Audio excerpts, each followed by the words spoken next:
A meu ver, uma das maravilhosas provas de uma memorável sessão. Epes Sargent, Pag. 59. A seguir foi soletrado, por pequenas pancadas, observame, vou levitar-me. Imediatamente, em plena luz, o fantasma elevou-se até o teto, onde permaneceu suspenso durante alguns instantes, para descer suavemente e então desaparecer. O cômodo estava iluminado de modo a se poder discernir facilmente os pequenos veios do mármore em que pousava o espelho. Dalion, Pag. 388, 2 de junho, 1861. Pelo meio habitual ditaram: examine cuidadosamente todos os cantos do quarto, feche a porta e coloque a chave no bolso. Tudo fiz imediatamente. Não havia ainda retomado o meu lugar, quando os móveis começaram a deslocar-se e a agitar-se, enquanto pancadas ressoavam em torno de nós, ruídos terríveis e prolongados, imitando roncos de trovão, sucediam-se sobre a mesa. Feito silêncio, ouviu-se ligeiro sussurro e uma forma materializada se veio colocar a meu lado. Senti como a sua aura penetrando-me todas as fibras do organismo. Bateu no costado da cadeira, depois no meu ombro e, debruçando-se sobre mim, pôs-me a mão sobre a cabeça e deu-me um beijo na testa, enquanto que uma espécie de tecido muito tênue me roçava o rosto. Nesse mesmo tempo um globo de luz brilhante veio interpor-se entre nós, acompanhado de uma forte crepitação. Levantei os olhos e vi diante deles o rosto de Stella iluminado pelo globo, que brilhava intensamente. O rosto se mostrava espiritualmente tão belo como nunca me foi dado ver coisa alguma na terra. Olhava-me com uma expressão de radiosa beatitude. Tirou-me das mãos uma folha de papel, que me entregou depois com uma mensagem escrita num francês de perfeita correção. Como já tive ensejo de dizer, a médium não conhecia uma só palavra de francês. Dalion, Pag. 390. 18 de agosto, 1861, 8 horas da noite. Estou só com a médium. O ar está pesado e quente. Como de hábito, examinei cuidadosamente o quarto, fechei a porta com 2 voltas a chave, que coloquei no meu bolso. Meia hora de espera tranquila e vimos surgir do solo uma grande luz esferoidal, completamente envolvida em véus, e que, depois de se erguer até a altura das nossas cabeças, se foi colocar sobre a mesa. E as pancadas ditaram. Nota que desta vez intervimos sem provocar os ruídos habituais. Todo o aparecimento de luz, com efeito, era, em geral, precedido de uma série de crepitações, de estalidos, de pancadas violentas, seguidas de movimento e transporte de objetos. Desta vez o fenômeno se desenrolou dentro da mais absoluta calma. Tive o pressentimento que essa sessão se destinava a fins especiais, privando-me, por conseguinte, de qualquer manifestação da parte de minha mulher. Mal havia formulado esse pensamento e a luz se elevou, tornando-se brilhante e permitindo perceber-se uma cabeça coberta de um boné branco envolto em bordados. Era uma cabeça sem traços, e perguntei que significava tal aparição. Responderam-me tipologicamente, quando estava doente. Imediatamente compreendi. O boné era a reprodução fiel de outro muito especial que minha mulher usara durante a sua última moléstia. Havia trazido comigo diversas folhas de papel, maiores que de costume, completamente diferentes das que habitualmente empregava, e marcadas de sinais especiais. Coloquei-as sobre a mesa, de onde foram retiradas para reaparecerem perto do chão, a 3 ou 4 polegadas do tapete. Não podia fazer uma ideia do que se passava, porque não estava iluminada senão a superfície da folha de papel e mais umas 3 ou 4 polegadas de cada lado, todo o espaço iluminado não medindo mais que um pé de diâmetro. Inesperadamente veio pousar, sobre esta folha, mão imperfeitamente conformada, que tinha entre os dedos a minha pequena lapiseira de prata. Começou a mão a mover-se lentamente sobre a folha, da esquerda para a direita, como quem escreve. Quando chegava ao fim da linha, voltava a começar outra. Pediram-nos que não observássemos com demasiada insistência o fenômeno, mas por pouco tempo de cada vez, a fim de, com os nossos olhares, não perturbarmos a força em ação. Como o fenômeno, porém, se prolongou por quase uma hora, essa recomendação não impediu pudéssemos observá-lo de modo perfeito.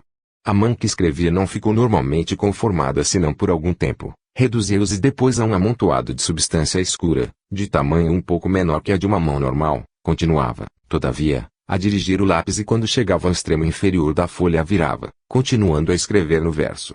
Terminada a manifestação, as folhas que eu havia fornecido marcadas me foram devolvidas cobertas pelos 2 lados de uma letra corrente miúda. É claro que em tais circunstâncias não havia qualquer possibilidade de fraude. Eu apertava entre as minhas as 2 mãos da médium, a porta estava fechada e a chave no meu bolso, tendo eu tomado previamente todas as precauções possíveis. Epes Sargent, Pag. 62, 26 de agosto, 1861. Logo que entramos no quarto, a forma de Stella apareceu. Imóvel permaneceu no meio do aposento, enquanto uma luz espírita girava rapidamente em torno e muito próxima dela, iluminando mais especialmente, ora o rosto, ora o pescoço, ora a nuca, no intuito evidente de bem fazer-nos ver essas partes do corpo. Enquanto assim a contemplávamos, a onda dos seus cabelos lhe invadiu o rosto e ela o afastou com as mãos, por diversas vezes. Tinha os cabelos ornados de rosas e de violetas. Foi a mais perfeita das suas manifestações, aparecia nítida e natural qual quando viva. 4 de outubro, 1861. Pancadas de rara violência no assoalho, estremecendo a casa até os alicerces. Quando cessaram, vimos aparecerem os fantasmas materializados de minha mulher e de Franklin. Ambos a mim vieram, este, aplicando-me pancadinhas amigáveis no ombro, aquela, acariciando-me o rosto.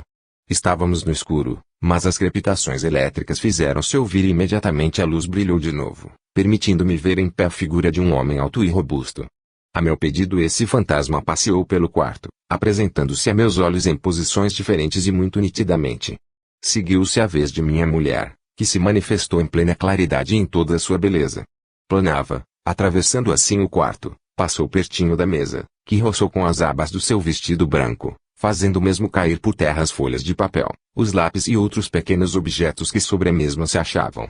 Algumas vezes a vimos vendar o rosto com tecido medianímico, outras, sacudindo-lhe para a frente as abas flutuantes. Fez-nos ver e apalpar o tecido, que me pareceu de natureza muito delicada, colocou depois sobre a mesa e por trás dele a fonte luminosa, de modo a bem podermos examinar o tecido, muito semelhante ao de uma teia de aranha. Dir-se-ia que o sopro seria suficiente para desfazê-lo. Repetiu por diversas vezes a experiência e, finalmente, fez passar sobre meu rosto os bordos do vestido ondulante, que me pareceu consistente. Cada vez que o tecido medianímico de nós se aproximava, sentíamos emanações de um perfume muito puro, lembrando o feno fresco e a violeta. Sargent, Pag. 65, 10 de novembro, 1861. Mal nos havíamos assentado, as pancadas ditaram, desta vez conseguiremos. Pouco depois, minha mulher apareceu. Dando-me de leve com a mão no ombro, informou-me de que estava ocupada em ajudar Franklin.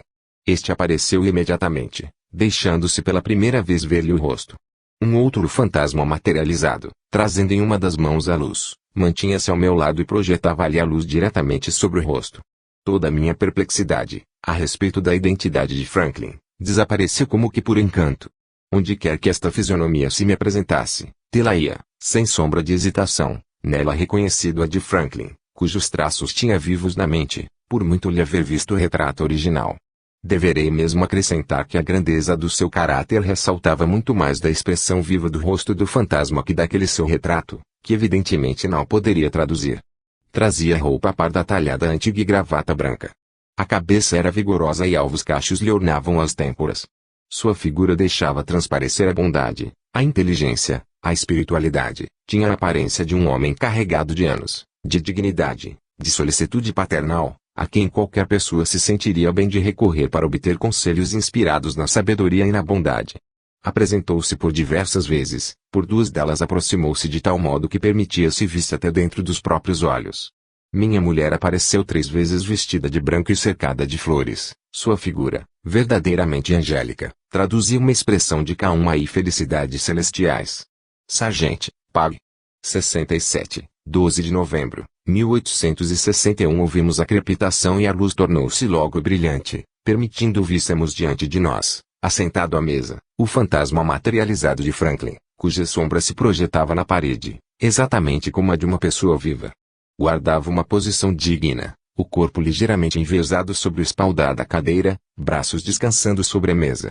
De tempos em tempos inclinava-se para nós, examinando-nos com seu olhar profundo e penetrante. Os longos cachos brancos acompanhavam-lhe os movimentos. Pediu-nos fechássemos os olhos um instante. Quando de novo os abrimos, vimo-lo de pé sobre a cadeira de onde, qual uma estátua, nos dominava. Desceu em seguida, tomando o seu lugar anterior, enquanto ruídos de toda sorte partiam de diversos pontos do quarto, o que aliás se dava a cada um dos seus movimentos. Informaram-me de parte de minha mulher que um fantasma iria entregar a Franklin um bilhete para mim. Devo esclarecer que, no correr das manifestações que estou descrevendo, 2 outros fantasmas, vestidos de tecido branco, concorriam, de modo visível, para a produção dos fenômenos. Um deles era o que trazia luz. Vi, com efeito, um fantasma aproximar-se de Franklin, para ele estender a mão em que trazia a folha de papel, colocá-la sobre os seus joelhos, para tirá-la, em seguida, e entregar-lhe diretamente. A força em ação era grande e tal permaneceu durante toda a noite, permitindo ao meu silencioso visitante permanecer materializado e assentado diante de mim durante 1 hora e 1/4, seguidamente. Sargente, Pag. 67, 29 de novembro, 1861. Além da médium e de mim, meu irmão assistiu à sessão. Condições desfavoráveis, uma tempestade com chuva e relâmpagos desencadeou-se no momento. Feita a escuridade, vimos surgir do chão uma grande luz espírita. Calcei-me de uma luva e meu irmão fez outro tanto. A luz então se veio colocar no côncavo da minha mão enluvada. Foi-me assim dado constatar que uma mão de mulher nela se encontrava. Como viesse a mim diversas vezes, tive ensejo de segurar e apalpar atentamente essa mão espírita em todo o seu tamanho. Note-se que com a outra segurava as duas da médium. O filhinho falecido do meu irmão manifestou-se em seguida, chegou-lhe a vez de me apertar a mão, que foi segura pouco depois por uma outra de grande tamanho, verdadeira mão de homem, provavelmente a de Franklin, que apertou a minha e sacudiu tão vigorosamente que todo o meu corpo foi abalado. Todas essas mãos apertaram também a do meu irmão. Não devemos deixar de notar que, no mesmo espaço de alguns minutos, 3 mãos, diferentes em forma e dimensão, vieram sucessivamente colocar-se nas nossas, de modo a nos permitir identificá-las, a primeira, de mulher, a segunda, de um menino, a terceira, de um homem adulto e robusto, cada qual, respectivamente, caracterizado pela delicadeza, pela fragilidade e pela força. A meu pedido, a porta de 2 batentes se abriu completamente e se fechou por diversas vezes, com extraordinária violência. Sargente, Pag. 68, 30 de novembro, 1861. Sessão em minha casa. Os mesmos cuidados de sempre. Condições favoráveis, tempo frio e lindo. Feito escuro, ouviram-se logo pancadas fortes sobre a mesa, seguidas da crepitação elétrica, mas nenhuma luz apareceu. Esta noite conseguiremos, disseram-nos. Em dado momento, pediram-me fósforos e convidaram-nos a fechar os olhos. Tirei do meu bolso um fósforo de ceraí, estendendo o braço, depositei-o sobre a mesa. Imediatamente uma mão o tomou e, riscando-o 3 vezes na mesa, conseguiu acendê-lo. Abrimos os olhos, o fósforo de cera iluminava perfeitamente o quarto. Diante de nós estava Franklin, de joelhos, por detrás da mesa, que a sua cabeça suplantava, mais ou menos, de um pé. Nós o contemplamos enquanto o fósforo durou. O fantasma desapareceu de repente.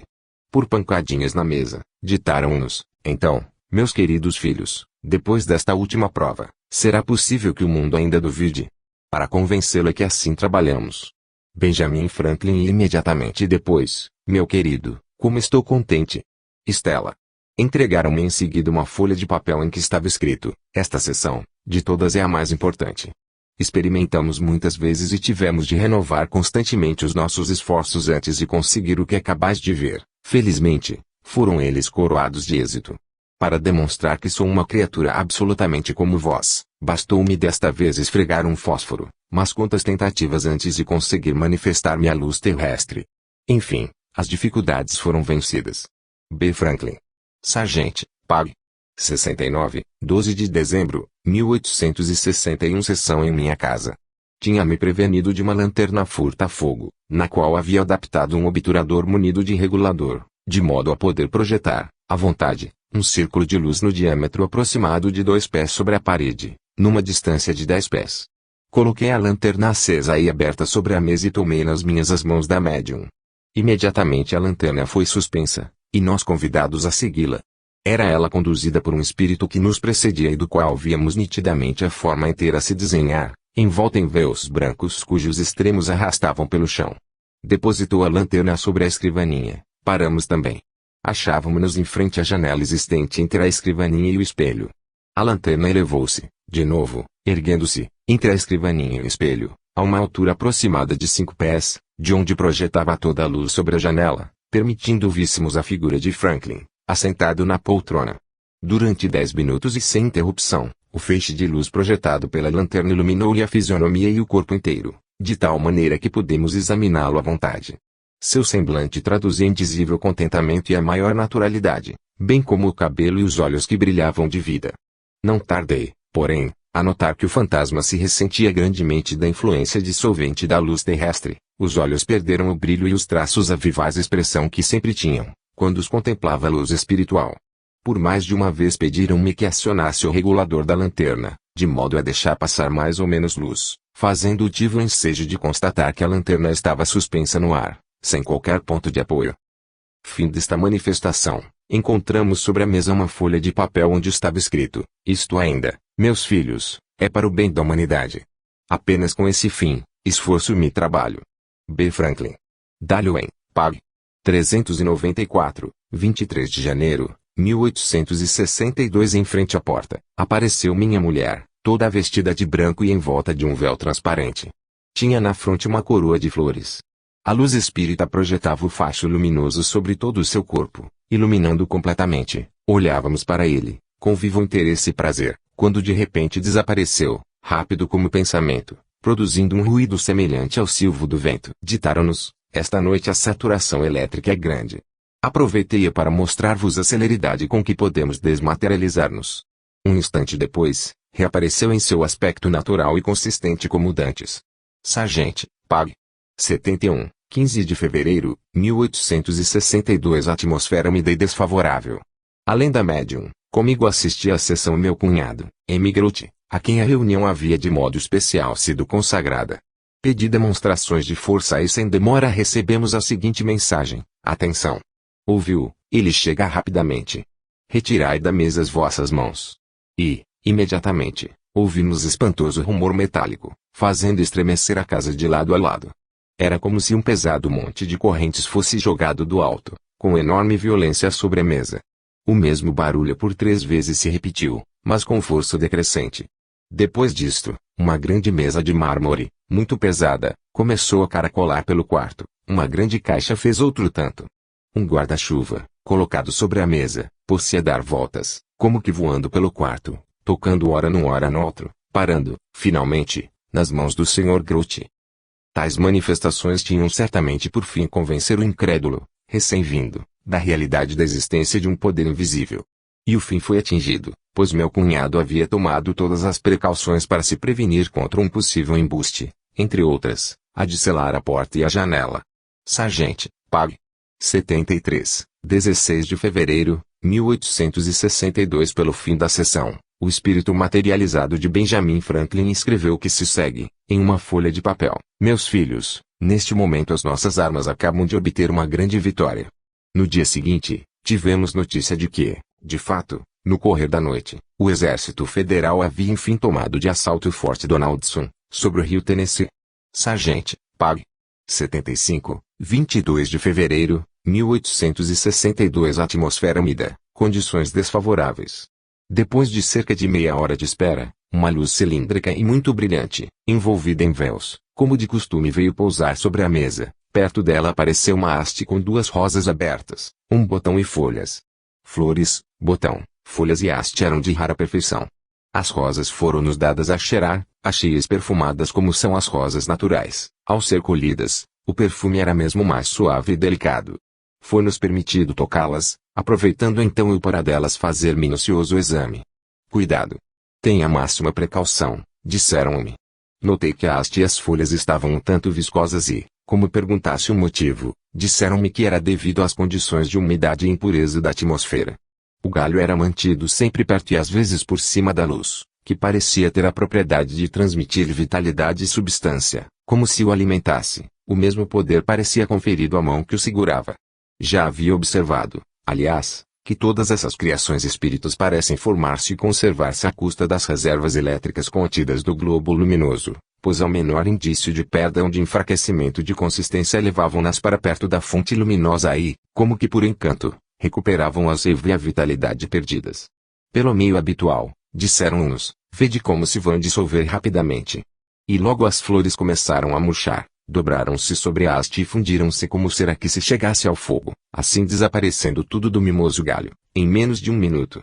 Disseram-nos ainda, elas vão tornar a vir e imediatamente apareceu diante do cilindro um filamento branco, que rapidamente se desenvolveu em forma de galho, as folhas reconstituíram-se, depois o botão e em seguida as rosas, tudo de uma maneira perfeita e em tempo igual àquele em que se deu a dissolução. O fenômeno repetiu-se algumas vezes, oferecendo um espetáculo maravilhoso. Prometeram reproduzi-lo à luz do gás, quando as condições atmosféricas permitissem. Sargent, Pag. 75, 25 de fevereiro, 1862. Além da médium, assistia comigo à sessão o Sr. Grote. O quarto em que se faziam as sessões era contíguo a outro muito menor, ao qual se chegava por uma portazinha corrediça. A porta que conduzia aos 2 aposentos, bem como a janela, foram cuidadosamente seladas pelo Sr. Grote. Feito isto e bem revistados os 2 quartos, uma luz brilhante surgiu do chão, permitindo a mim e a médium víssemos a forma de um fantasma de homem, de pé, junto a nós. Não conseguimos, desde logo, identificá-lo, devido à grande quantidade de véus que lhe envolviam o rosto, mas pouco depois pudemos nitidamente discernir os traços bem conhecidos de Franklin. Grote não havia tido ainda permissão de se aproximar, mas como as condições de força começassem a melhorar, ou antes, como os efeitos inibitórios de sua presença houvessem sido suplantados em parte, disseram-lhe, caro amigo, agora pode vir ver. Grote aproximou-se então, achando-se assim, por sua vez, em presença do fantasma. Embora a luz não estivesse tão boa como habitualmente, ele pôde ver bastante para verificar que os traços do fantasma correspondiam em tudo aos de Franklin, de acordo com o retrato original que conhecia também. Com efeito, mesmo nas condições de luz em que então nos achávamos, os olhos, os cabelos, os traços, a expressão fisionômica, ao mesmo tempo em que uma parte dos véus de que se vestia o fantasma eram nitidamente discerníveis. O abaixamento repentino da luz, todavia, havia sido grande, devido à presença contrariante de Grote, observação curiosa e instrutiva ao mesmo tempo. Quando Grote estava no quarto contíguo, a luz brilhava como de costume, mas enfraquecia à proporção que ele se aproximava, do mesmo modo que readquiria o brilho habitual se ele novamente se afastava. Este interessante fenômeno demonstra que a natureza de uma pessoa viva exerce influência direta sobre essas criações do mundo invisível, influência que age, às vezes, como elemento perturbador e neutralizante, sem que para tal seja necessária mais do que a sensação de surpresa, de receio ou de outra qualquer emoção decorrente de uma insuficiente familiaridade com os fenômenos medianímicos. Sargent, Pag. 77, 3 de novembro, 1862. Stella apareceu com o rosto velado pelos cabelos em desordem. Para ver-lhe a fisionomia tive de afastá-los com minhas mãos. Elevou-se depois lentamente até que os pés atingissem a altura da minha cabeça, sobre a qual tocou, enquanto as abas do vestido flutuante me roçavam pelo rosto e pela cabeça. Owen, Pag. 395, 21 de outubro, 1863. Havia-me munido, esta noite, da lanterna furta-fogo e, logo que a forma materializada de Stella apareceu, projetei sobre ela toda a luz. Stella estremeceu ligeiramente, mas quedou-se imóvel, deixando-me dirigir-lhe o facho luminoso sobre o rosto, sobre os olhos, peito, vestimenta, enfim, por toda parte. Depois de haver-me deixado convenientemente examiná-la, desapareceu subitamente, ditando-me, em seguida, só vencendo grandes dificuldades, consegui permanecer materializada durante esse tempo. Owen, Pag. 396. Relativamente a Grote, eis como dá-lhe em resumo a ata de 2 sessões a que assistiu, como testemunha, presente a sessão de 28 de fevereiro de 1863, número 346. O Sr. Grote segurava as mãos da médium. Fechado o gás, Livermore sentiu-se empurrado por uma mão de grande dimensão, para o divã, ergueu-se à luz do chão, deixando ver, por cima do divã, a figura de Franklin. Tão bem como os demais, Grote a pôde ver e logo se convenceu de que efetivamente se tratava de uma forma humana viva. Correu à porta para se certificar de ter sido ou não ela aberta. Voltou depois a contemplar a forma, cujas vestes pôde apalpar. Seu cepticismo, porém, era exagerado e, uma semana mais tarde, manifestou o desejo de assistir a outra sessão, a fim de tirar as coisas a limpo. Quis ele mesmo fechar as portas e as janelas e, ao fazê-lo, resmungava estar disposto a não mais se deixar embrulhar. Desta vez a forma de Franklin apareceu muito mais nítida ainda, segurando ele mesmo no côncavo da mão a luz com a qual se iluminava, como se quisesse mostrar ao incrédulo Tomé que ele era o mais interessado em fornecer-lhe os meios de bem poder examiná-lo de um modo satisfatório. Grote, que desde o começo da sessão segurava com as suas as mãos da médium e as de Livermore, aproximou-se do fantasma, viu bem, tocou e, como o apóstolo Tomé, declarou-se finalmente convencido. Owen, Pag. 393. O Dr. Gray relatou-me esta outra observação, muito interessante.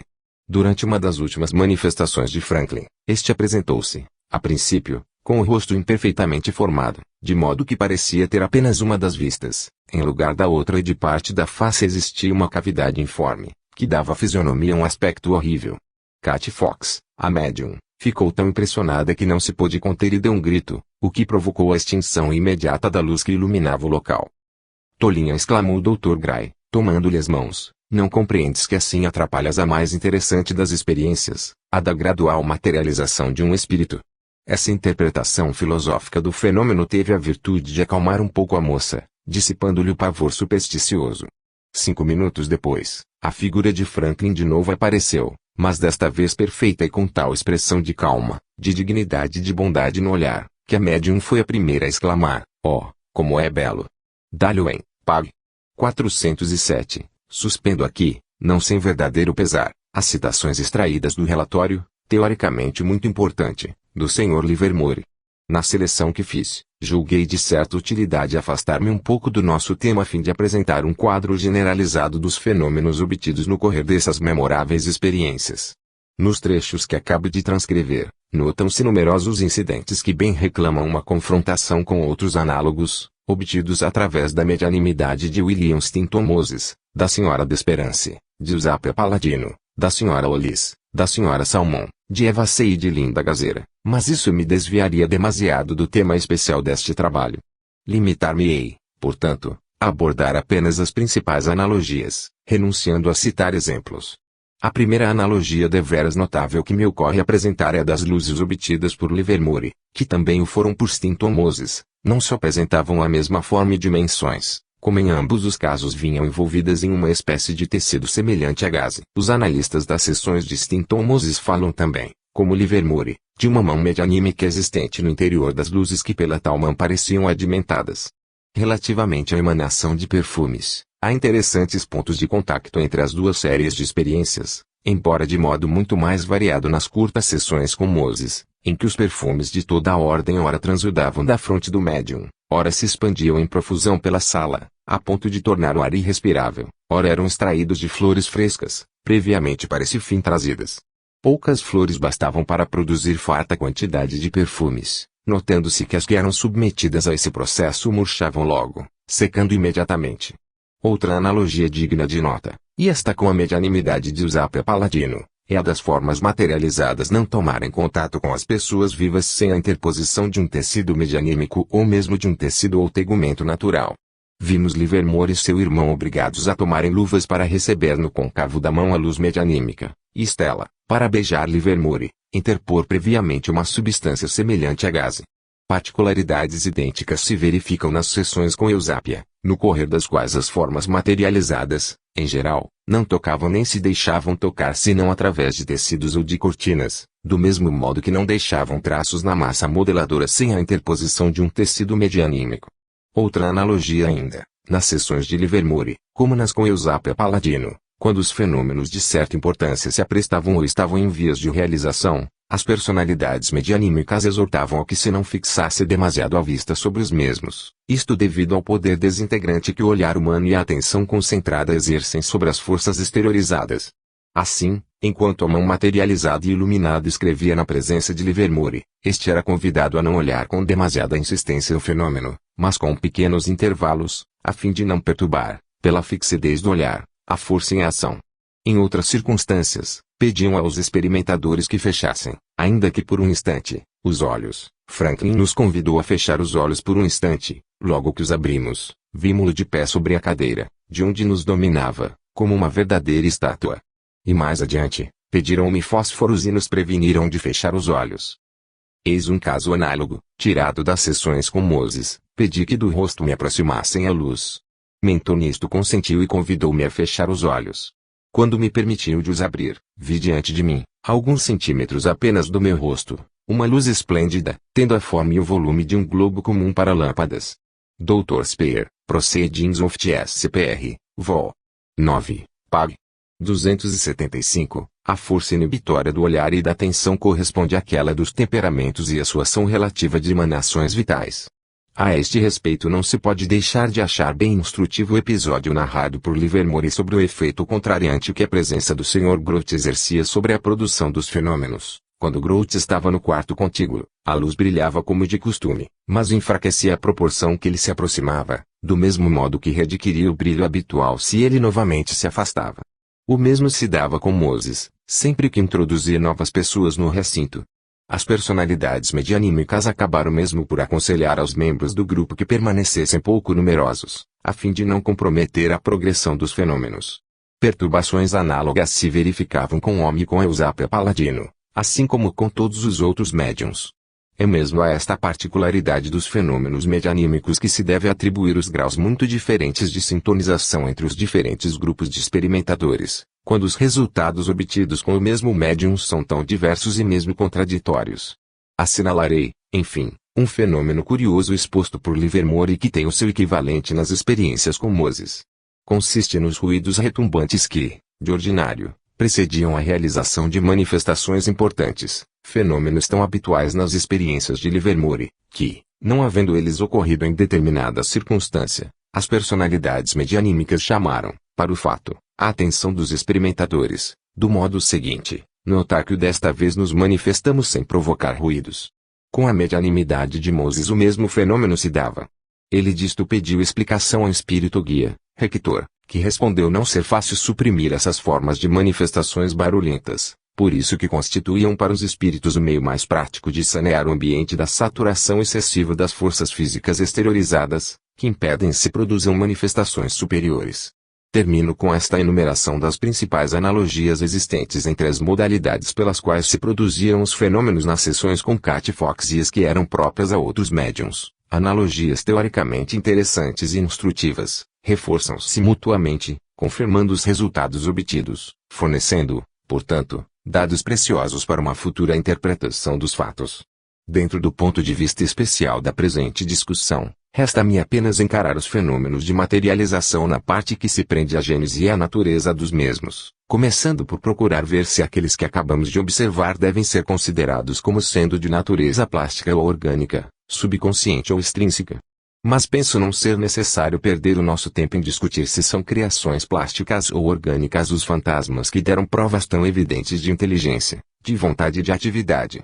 É fato que, quando às vezes os fluidos e as forças de que dispunham eram insuficientes, eles apareceram incompletamente materializados, mas sempre de modo que nem de longe permite possam ser confundidos com fantoches plásticos.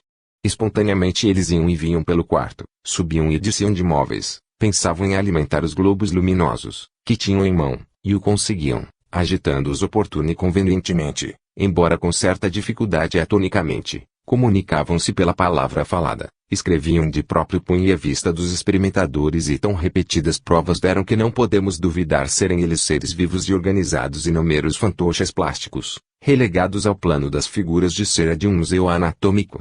O problema substancial a resolver resume-se, portanto, em saber se os fantasmas organizados e independentes, de que estamos tratando, podiam ou não podiam encontrar explicação com auxílio da tese fundamental de Sudre, segundo a qual seriam eles o produto exclusivo de uma personalidade subconsciente exteriorizada e materializada.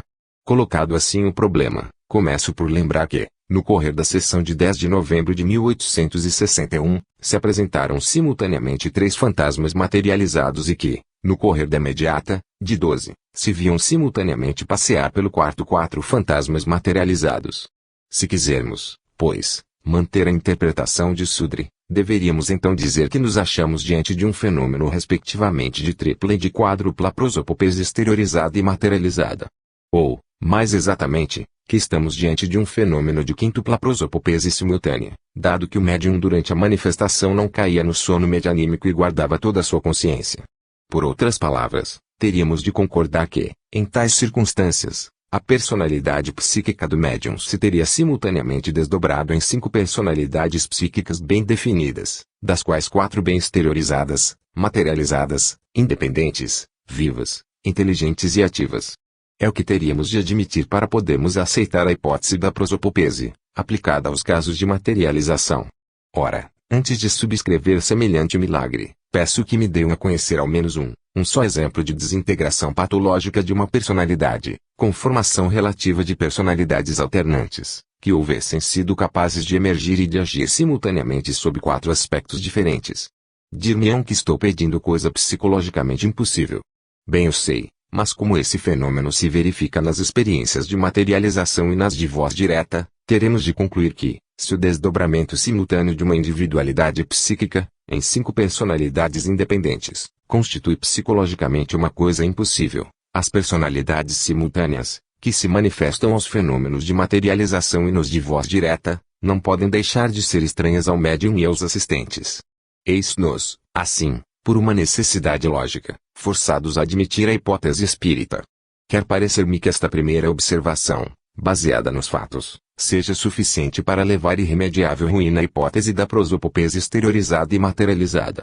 Contentar-me-ei agora em enumerar as provas admiráveis de identificação pessoal, fornecidas pela entidade materializada de Stella, sem comentá-las nem discuti-las, mesmo porque já encarei de um modo completo, neste trabalho, o valor teórico das provas mais importantes, as da identidade da letra e das mensagens em língua ignorada do médium.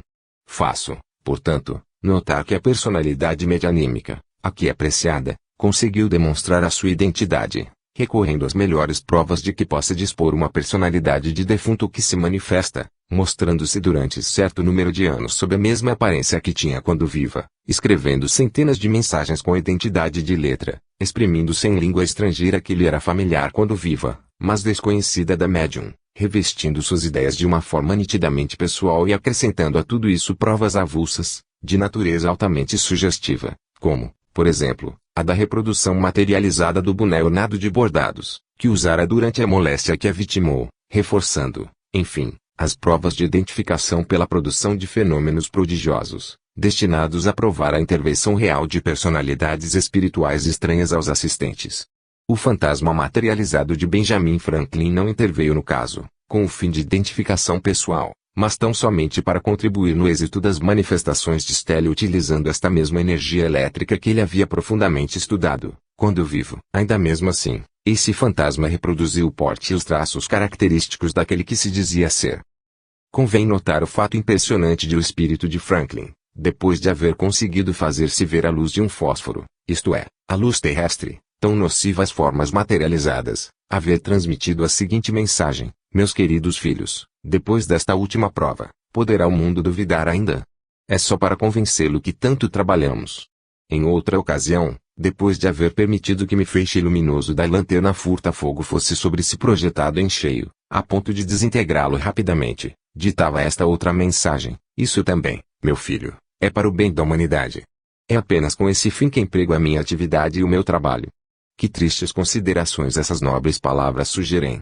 Elas nos mostram, com efeito, que o fantasma materializado de Benjamin Franklin, desde o ano de 1861, julgava que as provas por ele fornecidas, em apoio da sobrevivência do espírito humano, deviam bastar para arrancar dos vivos toda e qualquer sombra de dúvida relativamente ao futuro no além. Acrescentava que, juntamente com outros espíritos, se sujeitava à árdua tarefa de se manifestar e de se materializar, apenas com o fim de fornecer ao mundo essas provas capitais. E não a negar. A série impressionante dessas inumeráveis experiências, que se prolongaram pelo espaço de 5 anos, devia racionalmente bastar como prova experimental da sobrevivência do espírito humano. Mas 65 anos se escoaram já depois delas e, não somente o mundo, por desgraça sua, ainda não se deu por convencido, como mesmo no círculo das pessoas que estudam as manifestações metapsíquicas a discussão, a desinteligência e a discórdia imperam como dantes. E fatos tão maravilhosos como os fornecidos por Benjamin Franklin rapidamente se acumulam, uns após outros. Devemos concordar ter Franklin confiado demais nas faculdades de raciocínio do homem, sem se haver lembrado que muitas vezes, a tolher-lhe a inteligência, estavam a névoa das ideias preconcebidas e o misoneísmo que caracteriza principalmente os homens de ciência, misoneísmo que os predispõe a acolherem sempre qualquer hipótese absurda e gratuita que se harmonize com os seus preconceitos e a cegamente repudiarem uma verdade manifesta e incontestável quando em contraste com aqueles mesmos preconceitos inveterados. Franklin não teve na devida conta aquilo que se chama a credulidade dos incrédulos, infinitamente mais cega e tenaz do que a credulidade dos simples. Para combatê-la, para vencê-la não bastam os fatos, como não bastam os processos científicos, nem a análise comparada, aplicada a grande número de casos, nem a convergência admirável de todas as provas. Só a obra do tempo poderá deles triunfar. A dramática história de todos os precursores, de 100 modos diversos, o demonstra. Dentro de um século a humanidade reconhecerá, sem mais discutir, A grande verdade que tantos amargores custa hoje aos que a defendem. Prosseguindo na exposição de casos notáveis de fantasmas completamente materializados, penso que o terceiro caso clássico no gênero é o da Celeste Nepenthes, fantasma que se manifestou no correr de uma série especial de experiências em que interveio a medianimidade da Senhora da Esperance. Nele se verificou o famoso incidente de grande importância teórica, qual o do espírito que, declarando-se contemporâneo da época heróica da antiga Grécia, escrevia uma mensagem em grego antigo, no canhão de um dos experimentadores. O valor teórico deste incidente torna vulto ainda maior diante da feliz coincidência de ser o grego antigo ignorado de todos os assistentes. A origem dessas memoráveis sessões é assaz conhecida. Eminentes experimentadores noruegueses, entre os quais se contavam professores da universidade, homens de letras, médicos, magistrados e pastores luteranos, reuniram-se em grupo com o fim de procurarem certificar-se até que ponto as condições de preparação física dos assistentes poderiam influir favoravelmente sobre a produção dos fenômenos metapsíquicos e, nesse intuito, combinaram se abstivessem todos durante 6 meses de qualquer bebida alcoólica, do fumo e de outras drogas, devendo depois do terceiro mês iniciarem uma série de 12 sessões a que se comprometiam todos a comparecer sem interrupção, sendo aos mesmos vedado trazerem às ditas sessões qualquer pessoa estranha ao compromisso. Representantes dos dois sexos se encontravam em número igual no grupo, que era composto de cerca de 30 pessoas. Terminada a série de sessões, alguns experimentadores publicaram-lhe a resenha em livros e opúsculos. Extraía que se segue do Diário da Baronesa Peyron, Lid, 1907, pag. 439, e das longas citações do livro Harper Luften, publicado por um magistrado que fazia parte do grupo, citações que a Senhora da Esperance repetiu no correr de uma conferência. Na relação norueguesa, o autor cita, depois de prévia autorização, os nomes de quase todas as pessoas que assistiram às sessões. A Senhora da Esperance, todavia, não se julgou autorizada a outro tanto na sua conferência. Lid, 1903, pags. 547, 559 e 571, sabe-se, pelo Diário da Baronesa Peyron, que o organizador das sessões foi o Dr. von Bergen, investigador metapsíquico assaz conhecido, e pela Conferência da Senhora da Esperance, que o Sr. Jostet foi escolhido para dirigir as sessões. Essas se realizaram na casa do professor e as precauções tomadas, relativamente às salas das sessões, não foram reveladas à médium, que devia chegar de Gotemburgo a Gistiania. Não sei por que razão escreve a baronesa Peyron, julgaram inoportuno que a médium entrasse na sala das sessões durante o dia, de sorte que, chegado o momento de nos reunir, tivemos de perder muito tempo em modificar as disposições que haviam sido adotadas para iluminação local. Nepenthes manifestou-se logo numa das primeiras sessões e continuou a se manifestar em quase todas as outras.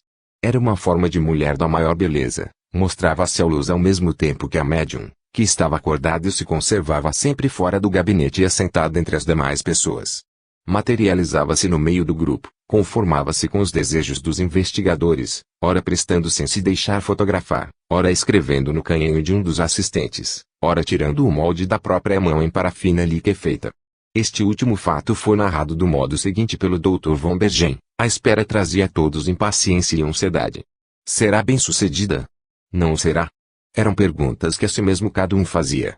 Nosso estado da alma foi pressentido pela médium, que nos fez observar: não me dirijam a palavra, preciso ficar quieta, procurem guardar a calma e a serenidade.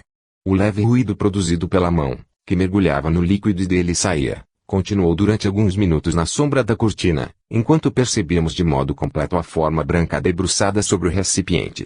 Depois Nepenthes se ergueu e virou-se para nós.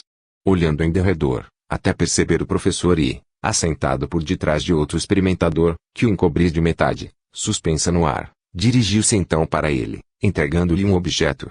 Ela me estende um pedaço de cera, exclamou ele, mas, depois, corrigindo-se, não, é o molde da mão, que está em volta até o punho e que se dissolve no interior do seu modelo. Enquanto ele ainda falava, Nepenthes, que lhe havia entregado o modelo de parafina, deslizada tranquilamente para o gabinete. Havia-se obtido, enfim, o fenômeno desejado. Acabada a sessão, examinou-se a moldagem. Exteriormente parecia informe, grumosa, formada de grande número de camadas sobrepostas de parafina. Pela pequena abertura do punho, percebia-se interiormente os lugares correspondentes aos dedos de mão extremamente pequena. No dia seguinte levamos essa luva a um modelador de profissão, um tal Almire, para que tirasse o modelo em gesso. Ele e os seus operários, Estupefatos, olharam para o modelo e, constatando que mão humana, depois de havê-lo produzido, não teria podido dele retirar-se, deixando-o intacto como estava, acabaram por considerá-lo produto de uma feitiçaria. Terminado o trabalho do modelador, todos pudemos admirar a mão muito pequena e completa até o punho, na qual se destacavam perfeitamente as unhas em que se desenhavam, com espantosa nitidez, as linhas mais finas das juntas e da palma. Os dedos fusiformes e admiravelmente torneados assombravam os artistas mais do que qualquer coisa outra e mais os convenceram da origem supranormal do modelo, tanto mais que os dedos se apresentavam dispostos do modo que mão humana não teria conseguido assim sair da forma. A maneira pela qual Nepenthes se desmaterializava, no meio do grupo, é descrita neste outro trecho. Ela ficava despreocupadamente junto a nós, baixava lentamente a cabeça em que brilhava o seu natural diadema.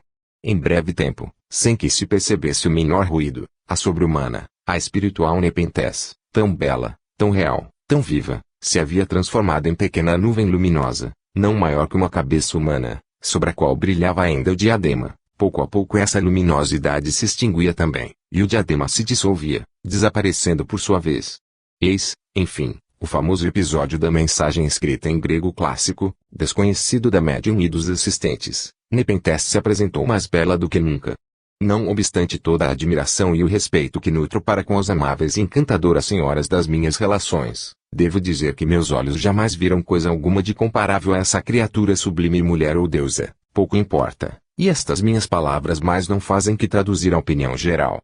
Percebendo o senhor e, debruçado sobre o seu canhenho, ocupada em tomar notas, ela ficou um instante a olhá-lo. O senhor e convidou então a escrever para ele uma frase e lhe entregou o lápis e o canhenho, que ela aceitou. O senhor e levantou-se e colocou-se por detrás dela, observando-a. Achavam-se ambos ao lado da médium, mas um tanto para trás. Nós olhávamos este grupo de 3 pessoas, em ansiosa expectativa. Ela está escrevendo, disse o senhor e, enquanto víamos as 2 cabeças inclinadas sobre os dedos que escreviam e cujos movimentos eram distintamente percebidos. Pouco depois, canhenho e lápis eram devolvidos ao senhor e, que se assentou triunfante. Examinamos a página em que vimos traçados caracteres gregos de forma muito clara, mas ininteligíveis para todos os assistentes. No dia imediato, fizemos traduzir a mensagem do grego antigo para o moderno e, em seguida, para o nosso idioma. E eis o que continha: eu sou Nepenthes, amiga tua, quando tens a alma oprimida pela dor, invoca-me eu, Nepenthes, celery acorrerei a aliviar-te os sofrimentos. Feliz mortal. Pensávamos todos, ao felicitá-lo. Paro aqui com as citações. A propósito do caso que acabamos de rapidamente percorrer, devemos em primeiro lugar ter muito em consideração as condições probatórias excepcionais em que tudo se passou. O local estava permanentemente iluminado por claridade suficiente para que todos se pudessem reconhecer, para que as notas fossem tomadas facilmente e tudo se distinguisse clara e precisamente. A médium ficava sentada no meio dos assistentes, a todos visível e sempre acordada. Tinha as costas viradas para o gabinete medianímico onde se formavam os fantasmas materializados, para saírem depois e se deixarem ver pelos experimentadores. Quanto a Nepenthes, ela se materializava e se desmaterializava quase sempre na presença de todos. As condições de experimentação eram pois absolutamente ideais para tornar impossível toda e qualquer tentativa de fraude. Passando-se à produção dos fenômenos, basta recapitulemos o modo pelo qual se deu a moldagem da mão de Nepenthes, que a mergulha e a torna a mergulhar na parafina liquefeita, até conseguir camada capaz de garantir a experiência e, terminada esta operação, volta-se procurando com o olhar o professor e, a quem parece sempre preferir e, em o percebendo, meio escondido por detrás de um outro experimentador, a ele se dirige e lhe faz entrega da luva de parafina. Em outra ocasião, ela para a fim de olhar o professor e ocupado em tomar notas, este último, apresentando-lhe o caderninho e o lápis, pede-lhe escreva qualquer coisa, o que de bom grado ela faz, compondo uma mensagem em língua ignorada dos assistentes.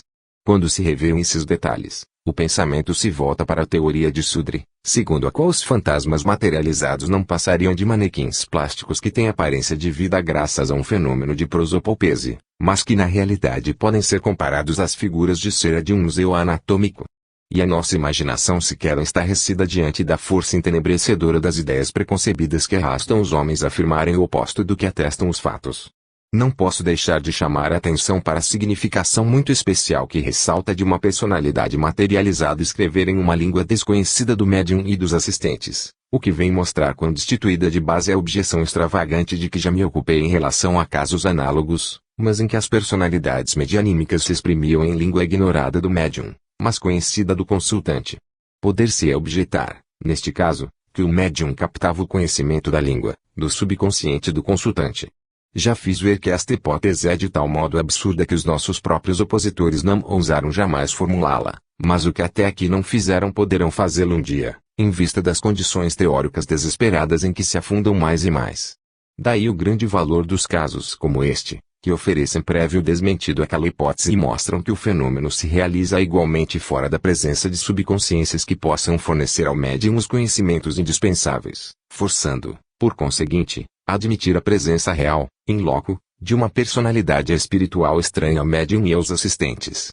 Afirmo, portanto, sem medo de me enganar, que os casos de xenoglossa em que as personalidades medianímicas falam e escrevem correntemente língua desconhecida do médium, considerados conjuntamente com aqueles em que essas personalidades falam e escrevem correntemente língua desconhecida do médium e dos assistentes, bastariam só por eles, para demonstrar, de modo irrefutável, a validade da hipótese espírita.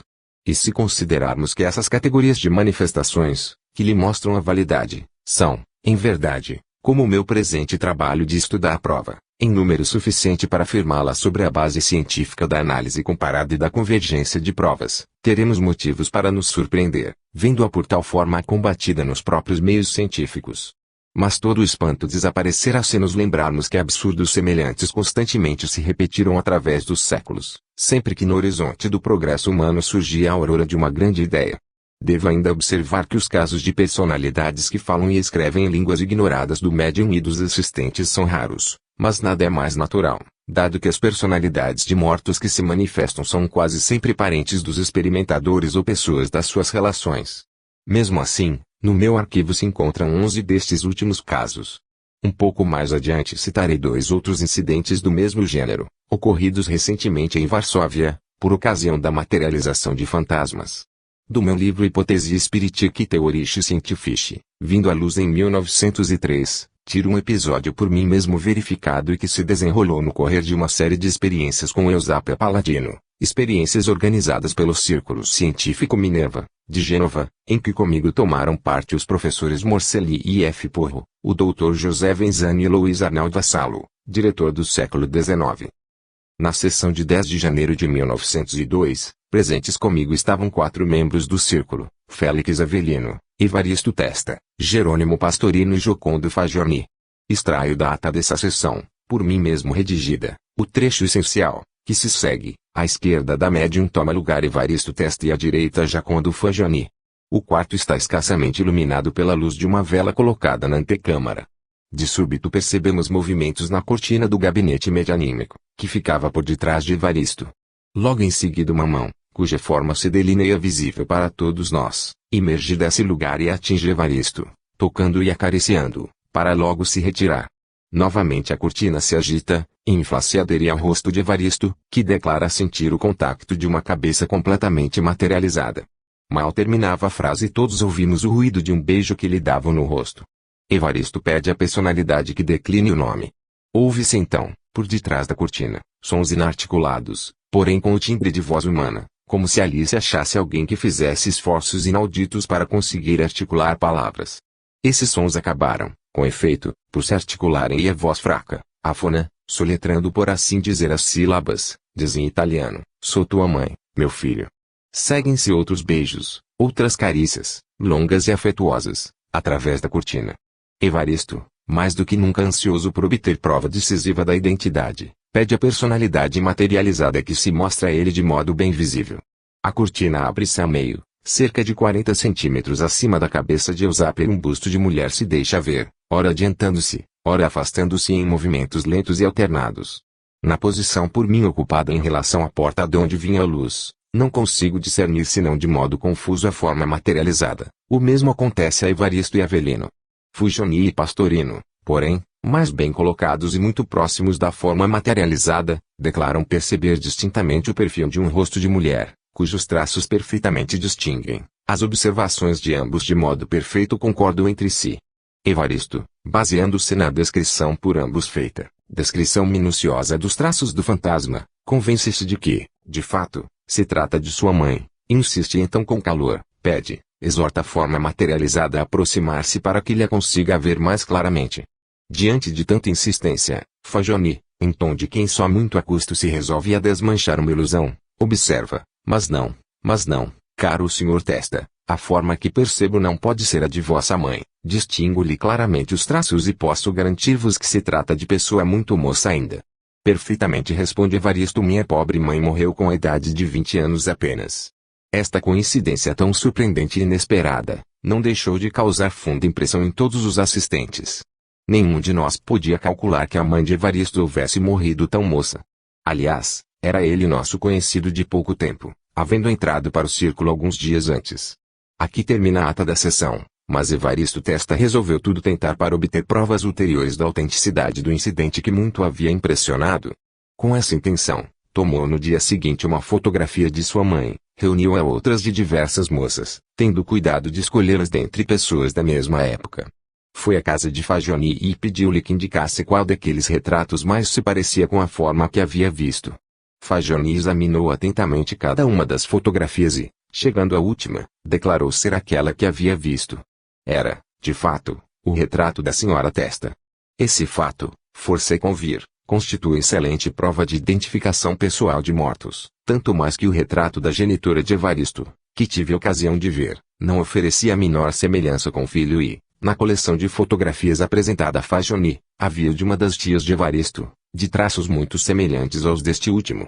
Tais são as conclusões a que racionalmente conduz o episódio acima para todo aquele que conserva o espírito livre do nevoeiro dos preconceitos e que, possuindo o necessário conhecimento dos casos medianímicos, tem a competência precisa para circunscrever, nos limites legítimos, certas hipóteses naturalistas, cujo alcance real é por demais restrito, mas que aos opositores, pouco familiarizados com esses casos, parece, ao contrário, ilimitado. Quanto ao Sudre, já sabemos que, baseando-se nas suas próprias conclusões relativas aos fenômenos de materialização, ele se sai galhardamente, dizendo, à semelhança que estes últimos, os fantasmas, podem apresentar com pessoas que viveram provém das recordações do paciente e dos assistentes. É um fenômeno de criptomnesia, seguido de uma objetivação. E com isto Sudre pensa haver resolvido, sem apelação nem agravo, o formidável problema. Mas a leviandade com que lança as suas sentenças e o marcado desprezo que demonstra pela análise dos fatos tornam-se mais uma vez evidentes diante de constatações como a que decorre do famoso caso Svenstromberg, que passo a referir. A descrição desse fato interessantíssimo, obtido através da medianimidade da senhora Desperance, apareceu pela primeira vez, em 1893, nas revistas metapsíquicas suecas, alemãs, francesas e canadenses. O seu principal investigador, o Sr. Fidier, dele publicou relato minucioso na revista inglesa The Medium and the Break. Em artigo publicado em Leeds, a senhora Desperance sobre ele escreve, em 3 de abril de 1890, às 10 horas da manhã, estava em minha mesa de trabalho ocupada em escrever, sobre negócios, diversas cartas que precisavam ser expedidas antes do meio-dia. Havia colocado a data em uma folha de papel e nela traçado o nome do destinatário, parando um instante para certificar-me da ortografia de certa palavra. Quando voltei a continuar, verifiquei que a pena ou a minha mão nela havia escrito as palavras Svenstromberg de modo a inutilizá-la, nome esse indiscutivelmente sueco, mas inteiramente desconhecido para mim. Um tanto contrariada, pois muito tinha de escrever antes da hora próxima do correio, pus a folha de papel de lado e comecei outra, esquecendo-me do incidente, até que, terminada a correspondência e indo por alguma ordem aos papéis, deparei com a folha que para o caso despertou a minha atenção. Perguntei então aos empregados se algum deles conhecia alguém com o nome de Svenstromberg, sendo geral a resposta negativa. Mais tarde, escrevendo o relatório que diariamente mandava ao Sr. Fidier, que estava na Inglaterra, fiz referência ao incidente. Esse relatório, como de costume, foi passado ao copiador de cartas, onde ficou arquivado, circunstância que não devo omitir porque documenta a data deste incidente e o torna incontestável. O copiador e a folha em que o nome havia sido escrito foram guardados. 2 meses mais tarde o Sr. Fidier, já de volta da Inglaterra, discutia com Alexandre Aksakov, com o professor Butlerov e outros amigos russos, então presentes, o meio mais prático de se conseguir fotografar fantasmas materializados. Walter, nosso espírito guia, mostrava-se desejoso de cooperar na tentativa e diariamente discutíamos o assunto. Numa dessas sessões preliminares, Walter escreveu: ia-me esquecendo de dizer ter estado aqui um espírito que diz chamar-se Stromberg e que desejava informar os seus da sua morte. Creio ter-me ele dito haver morrido no Wisconsin, em 13 de março, e ter nascido em Gentland. Essa localidade porventura existe. O que é fato é que ele morreu e deseja sejam os seus pais distos sabedores.